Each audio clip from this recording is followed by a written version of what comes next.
Are you a pessimist or are you an optimist?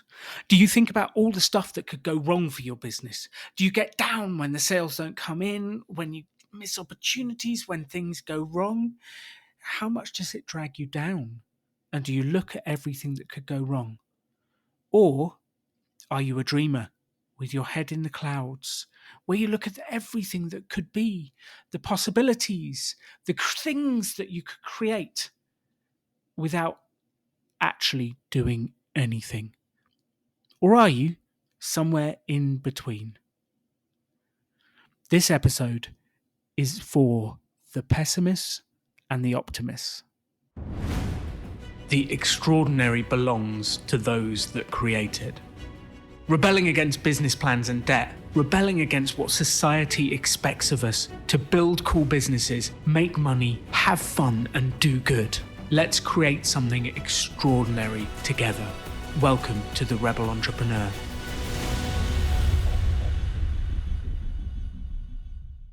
So welcome back to the Rebel Entrepreneur coaching series, and we have back with us Adam from Craftbox Club in the UK. Welcome back, Adam. Hello, it's good to be back again. It's nice to have you here. Yeah, it's always great talking to you, Alan, and getting loads of new work to do.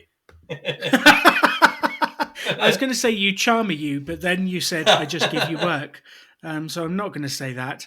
But that does tend to be what happens is, yeah, we get on the show with a bunch of people on the coaching series. We have a good chat, and then they get lots of homework because it's in the homework that the magic happens. But I always like working with you, Adam, because you give me great emails just before we chat, which has, here's what I've done, here's what I've tried, here's what worked. Not sure I agree with your advice here, Alan. What about this? Which I always love those emails. And to anyone listening, this process is incredibly important for your business of the trying stuff, reflecting on what works, what doesn't, getting advice, and then going again. And that is the process to getting where you want to get to. And the emails where you go, Facebook, here's where I am. PR, here's where I am. Sales, revenue, here's where I am. It's been an absolute pleasure working with Adam, especially like Katie would love this, my wife. You send us charts of subscribers and revenue, and this is fabulous because then we can actually dig into the details. So give us and the crowd.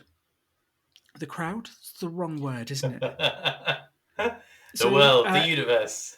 The world, the universe, the entrepreneurial world that is Yes. joining us on the show. Let us know where you are, Adam. What's happening? Yeah, so like you said, it's really great to have a check-in quite regularly with you, Alan, because and you know, it would be good for anybody that's listening out there to have somebody to do this, because exactly like you say, we have a chat about things. There's a lot of momentum that you get from that, and a lot of energy that you want to sort of carry forward. But then also, I feel like I need time for those ideas to kind of sink in and work out how I'm actually going to go forward with them. So yeah, hopefully people can follow what I'm actually doing with all the good advice that you're giving. So where am I? To answer your question. So overall, because I've got this graph in front of me, Alan, I love a graph as well. So I am about a year and a half in, aren't I? To Craftbox Club. And so, you know, over the last year, sales really grew up until Christmas. After that, things have sort of fallen back a little bit. And over the last few months, I've been trying various different things to help with marketing, to try and find new customers and try and keep existing ones. And at the same time, I've been, you know, running the business day to day and developing new kits for my subscribers to get every month, making sure they're all happy, making video guides for them, and, you know, really enjoying the creative experience of doing that. Yes. So, and I have this theory, which I don't know. The only way we know with theories is testing them over time, hence the title of many of our episodes, The Marketing Mini Experiments. But I'm wondering whether your business is a completely seasonal business. Because some businesses, they operate and they make money at one period of the year or two periods of the year, and then they're delivering that afterwards, and then they have a quiet period. Reminds me of some of the food truck businesses we've met in the States, and they will literally just operate for the period of the state fair. They have all of the crowds coming, they make all of their sales in those periods, and they make enough money to operate for the entire year. And then they recover afterwards until the next one, and it goes mental again. And I'm wondering whether you're going to have this consistent up down, or whether it's just an anomaly because of COVID, because of this. Everyone was so inside that sales went crazy. And then afterwards, when restrictions were lifted, everyone is so outside seeing people that they don't want to craft at all. And whether that crazy swing has been created by that, and you're going to have a more balanced 2022. But just, it's difficult to tell, isn't it, without the experience? Yeah, it's particularly difficult to tell given that I started almost at the same time as the pandemic broke out. So, I would hope that what I'm doing has improved, as in, the product's got better, I've got better at reaching people, and, you know, given everything else being equal, things should have got better anyway.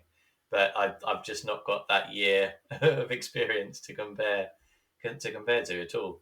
I guess looking at the graph, COVID maybe it started having an impact in March, and the sales really didn't start to really take off until October. So there's definitely something seasonal going on there. You've got a little peak of April, May, Hmm. uh, but that's when you were kind of launching. So you would expect that because you went from zero to growth. And then it went crazy at Christmas, which people were looking for Christmas gifts. They were looking things to do. And the interesting bit will be a lot of the work we've been doing has been setting up for this Christmas. So we are now recording on the 18th of August, and we're setting up for Christmas again. But the work should hopefully generate sales at the moment too, even though it's the summer. Although crafting might be more of a wintry thing in the UK. And I guess we need to know that. Do you know any other experienced craft box subscription businesses? Are you friends with any? Can you find any? Could you have a chat to them and ask them? Yes, I've been speaking to a few people. So some who have set up at a similar time to me, and then some who have been going for about a decade. Wow. And there's definitely the experience is definitely that there's a lull in sales around kind of April time, and then they say it picks up in September. Um, it's hard to know because I haven't got their figures on that. So a lull for them might be 10% or something, or it might be 80%. Who knows? So yeah, it's hard to tell from speaking to them because I haven't got the specifics. But yeah, this is definitely a trend in this area for sure. So, to everyone listening to this, there is always going to be seasonality in pretty much every business. There's highs, there's lows, there's ups and downs. And the difficult piece is to stay positive when you're in a lull. Because for a craft box business, when everyone is out playing in the park in the sunshine, they're not going to be wanting to be inside crafting. So, and yes, they can take Adam's kits outside and do them on the park bench, but you know what I mean. And the challenge for all of us is when we're in one of those lulls to stay positive and to do the work we know needs to be done. It's just challenging. And I guess the way I would see this, Adam, is if we thought of this as growing vegetables, as like growing some kind of plant, You are planting the seeds now that we hope will take root and start to grow and produce a harvest in the autumn and at Christmas. But the challenge is you do all this work, you don't see anything, you see the numbers going the wrong way, and you're like, ah! Yeah. So, like, I feel like sometimes there is a message of stay the course, do the work you know that works, and keep going. And we know it'll bounce back the other side. We know it will. This is going to make a fantastic episode at Christmas, one way or the other. Yes, who knows which way it's going to go. I guess I'd add to the challenges as well. You know, working on the kit towards Christmas is I'm trying to put something together where I don't have to know exactly how many orders I'm going to get now, and order tons of stock. Predicting the same sort of spike as last year, or hopefully more, and then ending up with tons of stock that's Christmassy. So when I'm thinking of putting things together for Christmas, I'm trying to put together a kit where I'm thinking about ordering more at short notice. So it's put together with materials that I know I can get hold of, and then Ready also access, things that don't have to be Christmassy materials. because this becomes the problem. If you have to plan in advance, you might be ordering 500 kits but not knowing whether they're going to sell, which is kind of the opposite of the whole rebel entrepreneur message, which is sell your value before you create it. But in this market, it's challenging. We're trying to get the orders for Christmas. Do people actually want the packages to arrive for Christmas? So last year, the way I did it was that people could either have the packages arrive before or after Christmas, and if it was after, I offered them an extra month. So they sort of got a little bit more if they waited a little bit longer. So that helped with the stock. But some people do want something to give on Christmas Day.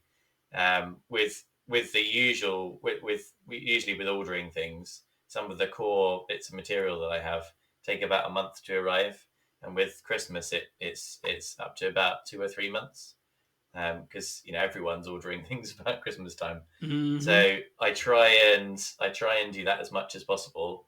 And I've ordered a fair chunk, but nowhere near as much as the peak might be so far, so that I've got something that I can give to people at Christmas if they're a sort of what I'm trying to forecast as the orders. But it's stuff that I could reuse down the line as well. So I don't order the kits in pre-made. I kind of design them and put them together. So last year I did a similar thing. So I had an embroidery hoop with pom poms on them, and that was yarn that I could use for other projects later on. And I did another embroidery project later on. So they're not necessarily Christmassy things that I order. But yeah, there's definitely a little bit of anxiety with spending a bit of money up front at the moment, when sales are a bit low, and I'm really trying to keep that to a minimum. So how much faith do you have? Because the peak last year, you went way up, 250 orders over the Christmas period. Is that about right? Yeah, exactly. So yeah, that was up to 250 subscribers, and then I've had orders for extra kits as well. So that was. So you maybe had 300 or 400 kits that needed to go out around the Christmas period. Yeah. So how many are you setting up to sell this year? There's the thought. And to everyone listening to this is a challenge, isn't it? Because you're trying to predict the future, which is really tough. And we only have one data point in the past. We have 1 year's past experience to know what may or may not happen this year. And predicting the future is a tough business, whatever industry you're in. That's it. So there are some pieces of the kit that I've had to order already, and with those, I'm kind of ordering. So I'm ordering 200 kits worth, ahead of the time. But I know that I'll be able to get some of that later on if I need it. But it will still take quite a long time to get there. The other bits of the kit, I don't need to order yet because I know that I've got a relationship with some suppliers who are in the UK who can supply that kit, you know, within the week rather than within a few months. Okay. So how many kits do you want to have ready for Christmas? Are you thinking you sold 400-ish last year and you're preparing for 200 this year? Are you in a pessimistic state? I guess what I'm saying is I'm spending the money on 200 now. So I feel like I'm in a cautious state. A cautious state. Yeah. I mean, I think, I feel like there's a good chance that I could do more because I'm in a much better position than last year.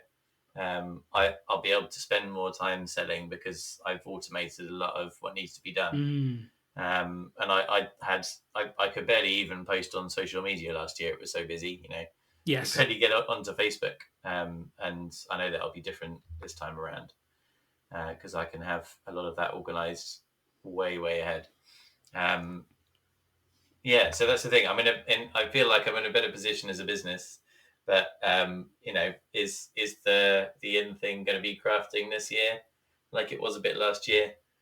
Probably not as much, but who knows? Ooh. Well, Just there's who an knows? assumption. There's an assumption. Adam's believing that the British public aren't going to be into crafting at this Christmas. Like, what gives you the what? Where's the data? Where's the thoughts? Why is that? Why is that a thought? I just think it was such a thing, and people were doing so many stories on lockdown crafting last year because of the pandemic. There was a bit of a boom in crafting last year in general. Um, but yeah, it's still going to be a popular thing at Christmas. It's just how popular. If a huge number of people found out about it last year, what's causing you to predict that that's a wave that has then crashed and won't come back, as opposed to something that might, like, let's say millions of people found out about it and started it, they enjoyed it, they've gone out for the summer, it gets cold in the UK, and they go, oh, now it's cold and we're trapped indoors again just because it's cold and wet, like the UK gets, let's be honest. Um, why would they not pick up crafting again now that they know about it? Yeah, that's straightforward pessimism, I think. I've, Straightforward.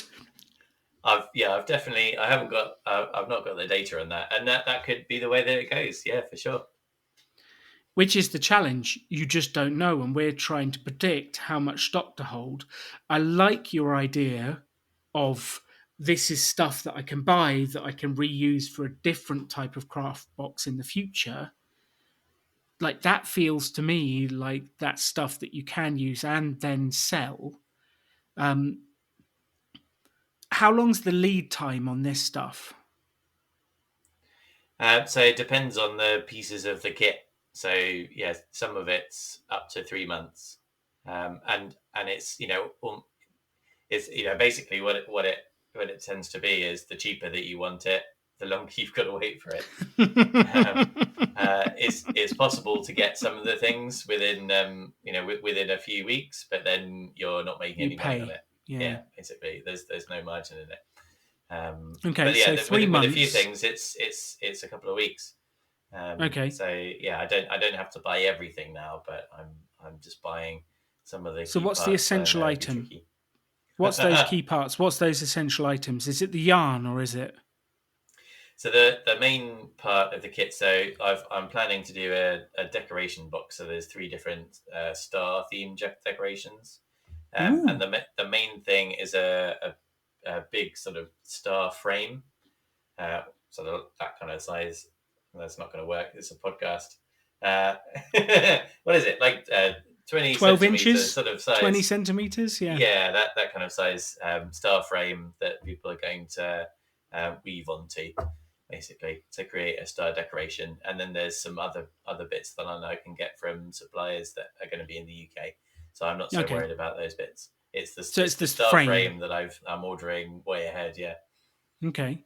So what's your risk? Like, if you predict 500 sets, how much would 500 of those star frames cost you?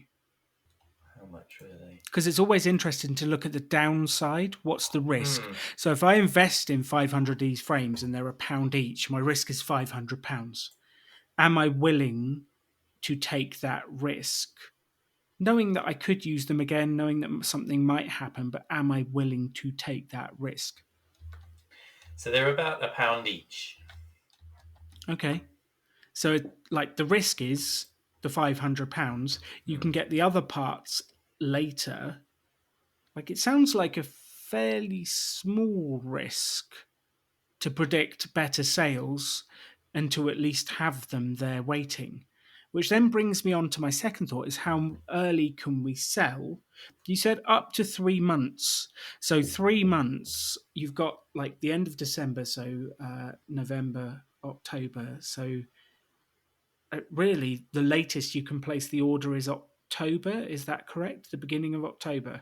Yeah, that's about right. And that's where I'll start to market the Christmas kits. Okay. And put a Because page up on the website and everything. what you've just described, my wife Katie loves stars. She absolutely loves stars. She loves doing creative things. Please, can I buy one, Adam, for Christmas for my wife? You sure can. Excellent. How much is the Christmas kit? Do you know? Do you have a price for it? So that all the kits that we sell for a one-off, they're £25, and then you can subscribe, and it costs a little bit less if you subscribe for a few more months. Perfect. Can you send me a link to where I can buy one? Sure. Yeah. Is there a page ready now? They can be in this evening. But can you see where I'm going with this? Mm-hmm. I genuinely do want to buy one. I genuinely will, because I think Katie would love that as a present. But my thoughts are, how early can we start to help people think about this? How many of those sales can we lock in before we even get near it? Like, people are crazy. They start to come out in the shops in September and people start thinking about gifts. There's no reason why you couldn't see what you could sell in September and then see what happens later. But I also don't think there's a huge risk if you just buy the stars, if you can get the other stuff locally. And I guess what we need to think about is coming up for this Christmas. What's the moonshot? What do we believe is possible? And what's the pessimistic Adam believe? And in those three, where do we feel comfortable placing the orders to be ready? Yeah, that's it. So this is my job the rest of the time is is working on this kind of stuff. So what I would do, I guess, is try and place a probability on those as well, and kind of work out the chances of that happening. Okay, so give me a moonshot number. What's the moonshot? Like, if life was perfect, like if you managed to achieve exactly what you wanted to achieve, how many sets would you sell? Well, I'm going to say 1,000 as a moonshot, because it's a moonshot. But I think what I probably need to do is work out how many kits I can make, because it might be more than that. In that time, I think 1,000's. I'm pretty sure 1,000's doable. So the 1,000's the moonshot. That's the, like, if everything goes perfectly, if production was firing, like, I would be over the moon. Well, you would literally be over the moon with the moonshot. 1,000 sets is the moonshot. Okay. Yeah. So what's pessimistic Adam say? Like, pessimistic Adam, who we've met a little bit today already, he comes out and goes, UK people have gone with crafting, lockdown's over, it was a COVID blip. Bleh. Pessimistic Adam. Like, if everything is rubbish, what does pessimistic Adam say you will sell? 150. 150. God, he is pessimistic, isn't he? He is pessimistic. So he's predicting you will sell like 40% of what you did last year just because it was a one-off and it'll never happen again and your business will never be successful again. Yeah, it was a perfect storm. It was a perfect storm, never to be repeated, and pessimistic Adam's giving up on life. Okay, so somewhere between 150 and 1,000 is what's probably going to happen. Because it's never as bad as we think. Sometimes it goes mental, but it's never as bad as we think. What do you think is the probable middle ground? I was thinking about the probable and then like an actual target. So we've talked about before with, that being able to do this as a full-time thing. I need to be able to keep 300 subscribers on average consistently for the year. Yeah. So I don't know. So the target would probably be something like looking at how they sort of drop off after 6 to 7 months because of the gift subscriptions. That and because of the summer and the heat and all that stuff we've talked about. That's it. So I don't know, like 600. Okay. I love that. Was that would, if it was 600, then I would call that incredible success. Okay. I'd be very incredible happy with success. Very happy. I'm writing this down, by the way. I take Make notes. Sure I still am. So, because you come back to me and go, 600. Pessimistic 600. Adam comes out and it's only 600. You said Moonshot was 1,000. And you said you'd be very happy. I've highlighted it in bold. But no, here's the bit. Here's your homework. And actually, I'd like everyone else to do this. If you're listening to this podcast now, here's your homework. Your homework is each day for the next week to visualize. Actually, Adam, your homework is until the next time we speak. So maybe it's 2 weeks for us. Maybe it's 2 weeks for the people listening. But each day, I want you to sit in a chair quietly, close your eyes, and visualize the moonshot happening. And as you visualize it, visualize like what would happen, how it would go, how the sales would start to come in, the excitement that increases as you start to see people clicking on it and the buzz and things happening, and then the sales going and the money starting to come in and the excitement of Christmas coming and all of these things happening, and thinking about those things and feeling the feelings of success. So the way to do this is to engage as many of the senses as possible. So what would you see? What would you hear? So would there be Christmas music playing as you package the boxes? Or would you be done with Christmas music by that stage? I can never have enough. But this is your visualization. What would you see? What would you hear? What would you smell? Are there mince pies roasting in the oven with wafts going through the house?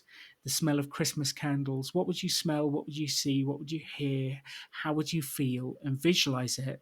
I'd like you to do this for probably 3 to 4 minutes. And then based on that visualization, what's the one thing you can do today to move towards it?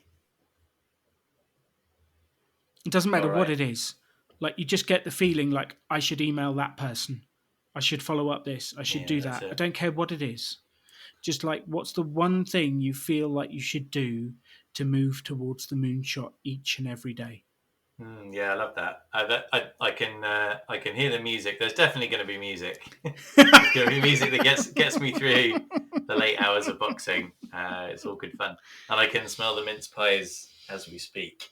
So I love that. All right, I love that. I miss mince pies. I really do.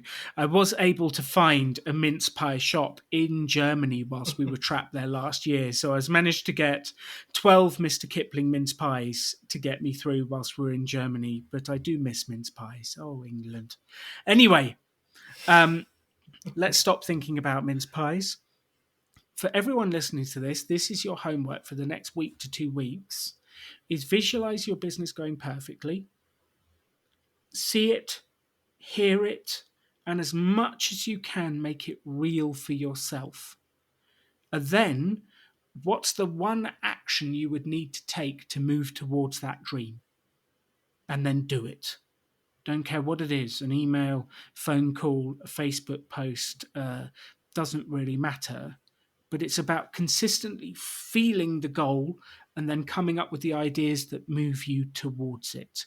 And if we aim for the moon, we might well just end up at that probable, very successful, very happy version in the middle. But if we never take those actions to get towards the moonshot, how do we ever expect to get near the middle ground? Like, how do we ever expect to even succeed or even exceed our expectations? Does that kind of make sense to you, Adam? Yeah, it really does. I mean, there's loads of evidence about how successful people are when they set these moonshot targets, right? And if I think it's just that a big part of it is just saying, saying and feeling exactly what your goal is, and being specific about what that target is, and then and then also just that just gives you so much motivation to move towards it. So the moonshot itself, I totally get that. And then the visualization bit that's what athletes do, professional athletes, isn't it? And that creates a huge amount of success for them. And I intuitively just those things just sort of make sense. If you really feel it, feel yourself living the way that you want, then yeah, I can see good things have got to follow. And sometimes it'll feel like I've done this visualization and the thing came to mind was to email Dave. This doesn't feel like a very big step. How's this ever going to equal the moonshot? That doesn't matter. Just accept it and take the tiny actions. And sometimes we have to take the tiny, small steps every day that compound over the months we've got to lead to this. That is the key piece. So, having thought about this a little bit right now and experienced it, Adam, did anything come to mind for you that you think you should do? Did you have a feeling of I should do this, I could do this might happen, this might help? So I guess what came to mind was last year, having been very pessimistic about the about the number of orders. So I think I sort of put in my budget 10% extra on what I was getting, and it was hugely more than that. Um, and all the things that I ran out of really quickly, which just created extra stress. Mm-hmm. And like you were saying, that I probably could have dealt with that a bit earlier without taking a huge amount of risk. So that's something that has come to mind. And then also, where did I have success last year? Where did those sales come from, and how can I maintain that, and then also do similar things for this Christmas? I love that. So, on step one that you just said, what's the specific next action? What are you actually going to do based on that? Um, I think based on the numbers that we were talking about, I'm going to get the spreadsheet out and forecast the things that I need. I'm going to need, and then can I afford to take the risk on the moonshot stuff right now? Do I need to put in the diary when I need to review what I need to buy, and then start to sell the Christmas boxes and subscriptions quite soon, really. Uh, a thought there, you do not have to buy everything for the moonshot, but Hmm. you have to aim for the moonshot. Yeah. And maybe be just prepared for the middle ground, but aim for the moonshot, and have a backup plan. Like, if this goes way better than I think it will, here's my backup plan. Yeah. Here's what I'll do. I'll hire my niece to go out into the garden and get twigs to make more star sets. I don't know what it is, but we'll have a backup plan. But aim for the moon, prepare for the probable. And on that question, like, I know you've got to go away and do the spreadsheets. I know you've got to do your numbers, but I'm going to ask the question anyway because you knew I would. How many star frames? You've ordered 200, which is like pessimistic Adam plus 10%. How many star frames do you think you actually want to order ready for this? Well, so I'm not sure. Because it's a more complicated question than saying how much do I think I'm really going to sell right now. Because it's it's not just how many do I want to buy, it's when. So I've got some that are way ahead, the 200 that I've got now, and then maybe I can order some in in a few weeks or something. There's a strange thing about the postage of it as well, where if you ordered if I ordered 201, the postage goes from £5 to £100. So I've got Oh to wow. I've got to order them in like 200 blocks as Batches of well. 199. Yeah, which is really strange. It must just be a thing on the website, but yeah. So yeah, I'm not sure what what's the right answer. Here's the thing: there is no right answer. Yeah. There is pretty much a 0% chance that you will order the right number. Like, you will never guess there will be like exactly this number of people ordering at Christmas. There is a 0% chance of the right number. So we have to get over it and make the best guess we can. I think why I'm pushing you is because I think pessimistic Adam is sitting in a summer dip that is to be expected because people go outside, they go to the pub, they drink, they like sunshine, they do other stuff. You're sitting in a summer dip going, business is dying. No one's ever going to buy from me again. Oh, no. That's exactly the sound inside my brain right now. And we're letting pessimistic Adam drive the truck forwards, drive the business forwards. And really what I want to do, because Moonshot Adam should not be put in charge either. Like, Moonshot Adam is there going, there might be a chance we could go crazy. This could happen. This could happen. Moonshot Adam should not be in charge, but it is somewhere in between. And what we need to do is look at the best case scenario, look at the worst case scenario, and then decide, okay, I'm comfortable here, somewhere in the middle. The middle is not 200 sets. And I guess I'm going to be as direct as I possibly can now, Adam. Pessimist Adam has ordered too few sets. If you think you're only going to do 200, given you did 400 last year and you've improved the business, you're bonkers. I think that's as direct as I can get. All right. Have you got a sideline in star frames going there? Yeah, I have no interest in any star frame businesses. But genuinely, I will buy one for my wife. So you have one Christmas order already at £25. I'm awesome. In. I will buy one for my wife. Just don't tell her. If you could deliver it to my parents-in-law house, I'm hoping to be there for Christmas. Right. Yeah. Okay. Yeah. So you have one order. Shh. Brilliant. Sweet. That's 25 more star frames. Don't tell anybody. There's more in the kit than that, though. It's good value. It's good value.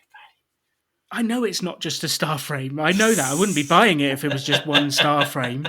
Yeah. So I'm looking forward to the love and the messages and the Christmas spirit that comes with it. I really am.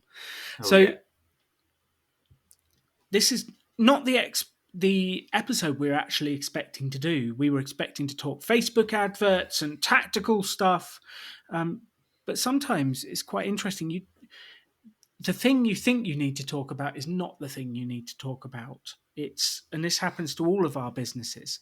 So what I'd like everyone listening to do is to do this piece of homework of starting to imagine each day, just for 3 or 4 minutes, what the moonshot version of your business is, how it looks, feels. So imagine it in the present tense as if you're actually experiencing it. So you're living it right now. So for Adam, it will be, I'm right in the middle of the Christmas rush. I'm smelling the mince pies. The music is playing. I'm packing boxes. Sales are coming in, and he's feeling it. And I want all of you, every single person listening to this, to imagine the moonshot for 3 to 4 minutes a day, every single day for the next 2 weeks. And then at the end, I would like you to write down what's the one thing you were inspired to do. Who are you going to phone call? Who are you going to email? What are you inspired to do on the website? What's the action that's come from that? And then do it. I'm going to ask Adam to do this every single day for the next 2 weeks until our next appointment. Our next appointment?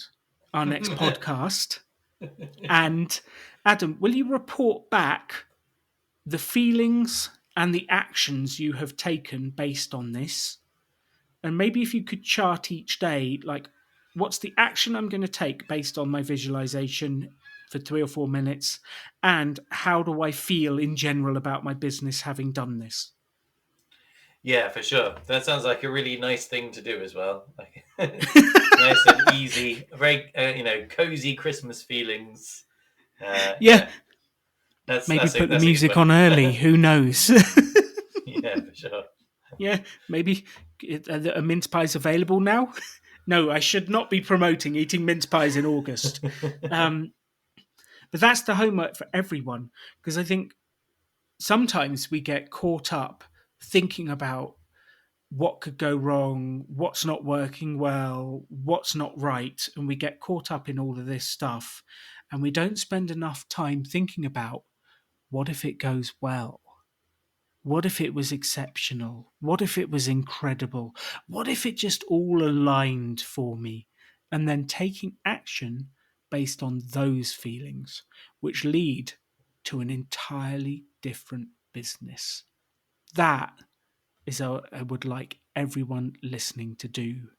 And then send us a message. Tell us what you did. Tell us what happened. Tell us what you thought. And there is some bits here. Adam's going to go away and do the spreadsheets.